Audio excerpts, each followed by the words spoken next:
Hai guys, jumpa lagi dengan saya. Seperti biasa, setiap Kamis akan ada cerita baru dari Madam Detektif. Pelaku pembunuhan seringkali merasa yakin bahwa kejahatan yang disimpannya secara rapi tidak akan terbongkar. Namun dia lupa, selalu ada celah dari manapun yang bisa mengungkap kejahatannya. Di episode kali ini, saya akan menceritakan bagaimana mayat yang disimpan selama 30 tahun dalam sebuah drum yang ditutup dengan rapat pada akhirnya diketahui oleh orang lain. Suatu hari pada tanggal 2 September 1999, petugas pengangkut sampah mengeluh kepada pemilik rumah Mr. Cohen yang menaruh sampah berupa drum besar karena terlalu berat untuk diangkut ke truk pengangkut sampahnya. Petugas tersebut menyarankan agar dibuka saja isinya untuk mengurangi beban. Cohen sendiri tidak tahu apa isi drum tersebut karena sudah ada sejak dia membeli rumah yang ditempatinya itu. Karena penasaran, mereka membukanya. Begitu dibuka, ternyata menimbulkan bau yang sangat menyengat. Tambah kaget lagi ketika mereka melihat ada tangan manusia menyembul di antara cairan berwarna coklat yang ada di dalam drum. Setelah diteliti, ternyata isinya mayat seorang wanita. Dan yang sangat menyedihkan adalah wanita tersebut dalam keadaan hamil 9 bulan dan janin dalam kandungannya sudah siap lahir. Maka mereka segera melaporkannya ke 911. Polisi segera datang dan memindahkan drum itu untuk dilakukan investigasi forensik. Ketika dibuka, ternyata ada beberapa barang bukti, di antaranya 3 buah perhiasan, cincin dan bandul, sisir, dompet, setangkai daun plastik, buku alamat yang kondisinya sudah rusak akibat cairan kimia yang ada dalam drum. Buku alamat tersebut diharapkan dapat mengungkap misteri pembunuhan mayat dalam drum itu. Beberapa detektif dari kepolisian New York segera ditugasi untuk melakukan investigasi kasus tersebut. Pertama, detektif menginterogasi pemilik rumah, namun menurutnya drum tersebut sudah ada sejak 9 tahun dia menempatinya, tepatnya tahun 1990. Dari keterangannya, para detektif tidak menemukan bukti. Maka detektif pun menelpon pemilik rumah sebelumnya. Pemilik sebelumnya mengatakan bahwa selama 17 tahun menempati rumah tersebut, sudah ada drum itu di gudang area basement. Dia membiarkannya karena terlalu berat untuk dipindah dan di situ tertulis bahan kimia. Berdasarkan hasil otopsi, mayat itu meninggal akibat pukulan benda tumpul, terutama di bagian kepala, dan dia adalah seorang perempuan berwajah Hispanik, berambut hitam, bertubuh mungil. Dia memakai pakaian model tahun 60-an. Setangkai daun plastik yang ditemukan bersama mayat itu populer di pertengahan 1960-an juga. Ini berarti mayat tersebut sudah ada di dalam drum sekitar 30 tahun. Sementara itu, detektif yang bertugas mengumpulkan bukti juga berusaha mengungkap isi buku alamat tersebut. Karena kondisinya rusak oleh cairan dalam drum, mereka harus mengeringkan dengan sangat hati-hati agar pada saat kering halaman-halaman tersebut tidak menempel atau robek pada saat harus dipisahkan. Itu memerlukan waktu beberapa hari. Sambil menunggu buku alamat tersebut bisa terbaca, detektif fokus mencari tahu siapa penghuni rumah yang menempati 30 tahun sebelumnya. Dari informasi beberapa tetangga, didapat nama Howard Elkins yang menempati rumah tersebut dari tahun 1957 sampai 1971. Dia adalah pemilik Melrose Place, perusahaan produsen bunga dan pohon plastik. Setangkai daun plastik yang ditemukan bersama mayat tersebut bisa menjadi petunjuk bahwa Elkins memiliki keterkaitan dengan korban. Akhirnya dengan kesabaran, buku catatan alamat tersebut bisa dikeringkan. Namun tulisannya tidak bisa dibaca dengan jelas, sehingga harus menggunakan alat khusus yaitu sinar inframerah untuk membacanya. Dan benar, ternyata ada tertulis nama Elkins dan alamat rumahnya yang sama dengan alamat TKP. Ada puluhan nomor telepon dalam buku alamat tersebut, namun kemungkinan besar sudah ganti pemilik. Karena sudah 30 tahun. Ada data penting lainnya yaitu nomor paspor. Detektif langsung menanyakan ke pihak imigrasi nomor paspor tersebut atas nama siapa. 2 minggu kemudian, detektif mendapatkan jawaban dari imigrasi melalui surat bahwa pemilik paspor tersebut adalah Reina Angelica Marroquin, berasal dari El Salvador. Investigasi dilanjutkan dengan mencari produsen drum. Berdasarkan merek dan nomor serinya, maka didapatlah pemilik perusahaan tersebut. Detektif menemukan titik terang karena dia memberikan informasi penting. Sesuai keterangan pemilik perusahaan, drum tersebut diproduksi tahun 1965 sebagai tempat untuk mengirim cairan pewarna ke perusahaan bunga dan pohon plastik Melrose Place. Dan setangkai daun plastik yang ada bersama mayat tersebut sudah pasti produksi Melrose Place, milik Howard Elkins. Namun perusahaan itu sudah lama tutup. Sementara dari buku alamat, detektif menelpon puluhan nomor telepon, tapi ketika dihubungi hasilnya mengecewakan.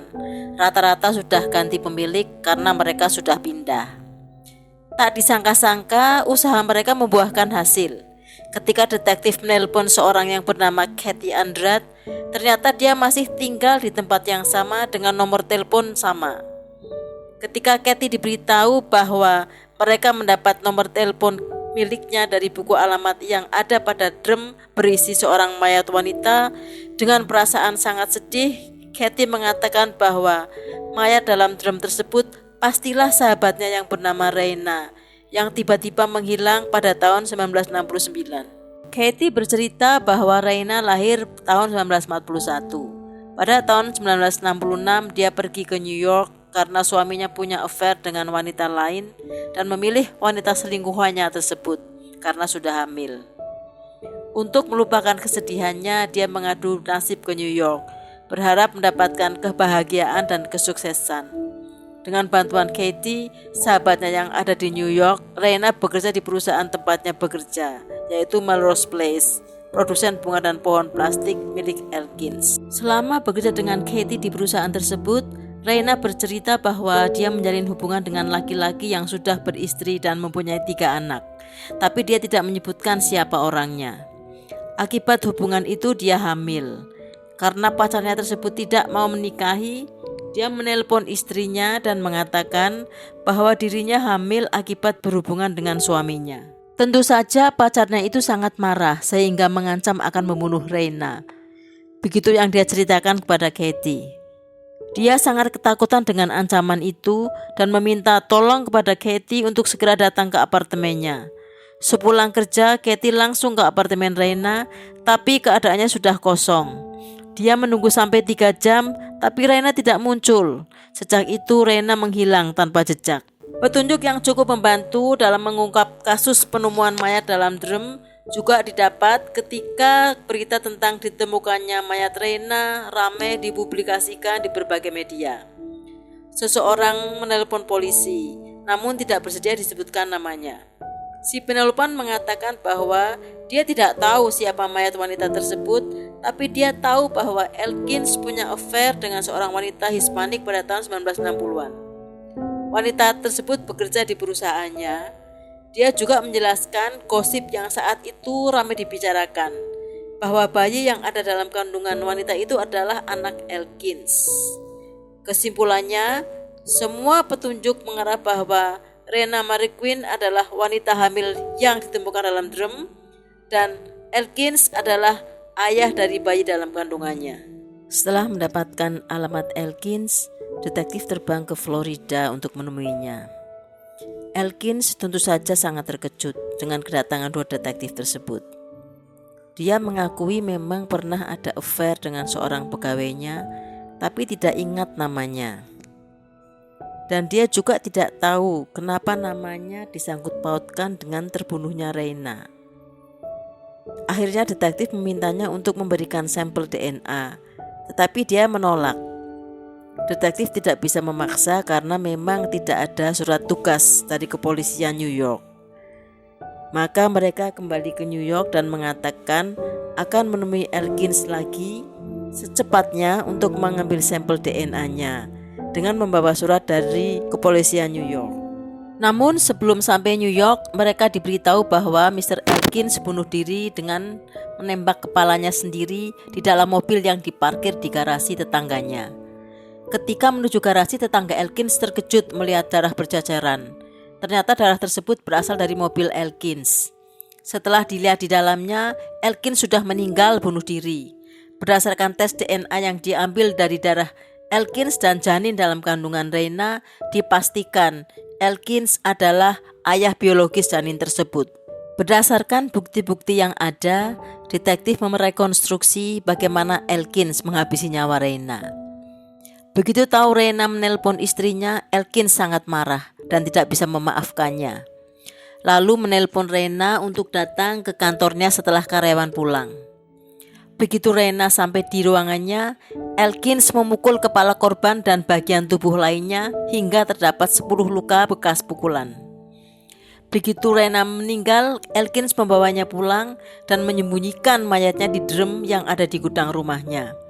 Kemudian diberi cairan dan zat kimia lainnya agar tidak menimbulkan bau. Sesudah itu dia berencana membuangnya ke tempat yang aman. Namun ternyata drum itu terlalu berat. Satu-satunya jalan adalah menyembunyikan drum itu di gudang. Reporter majalah Newsday, Oscar Correll, terbang ke El Salvador mengunjungi keluarga Reina yang tinggal jauh di pedesaan di wilayah San Martin. Ketika bertemu ibunya, reporter itu menunjukkan foto Reina yang ada di sampul majalah yang dibawanya dan menanyakan apakah benar Reina itu putrinya. Seketika hancur hatinya dan ia pun menangis terseduh-seduh ketika diberitahu bahwa Reina telah meninggal pada tahun 1969. Mayatnya disimpan di dalam drum oleh pembunuhnya dan baru diketahui 30 tahun kemudian. Ibu yang malang itu telah berpuluh-puluh tahun menunggu kabar putrinya. Bahkan pernah bermimpi putrinya itu ada di dalam drum, namun tidak tahu apa maknanya. Sebelumnya Reina rajin mengirim surat, tiba-tiba berhenti sama sekali di tahun 1969. Jasad Reina pun diserahkan kepada keluarganya. Ketika diwawancarai reporter TV CBS, ibunya berkata, "Sekarang dia ada bersamaku. Dia terbang seperti burung merpati kembali ke rumahnya." Tepat 1 bulan kemudian, ibunya meninggal dan dimakamkan di sebelah makam Reina. Dia seolah-olah menunggu kedatangan putrinya sebelum meninggalkan dunia. Sekian dulu guys. Terima kasih.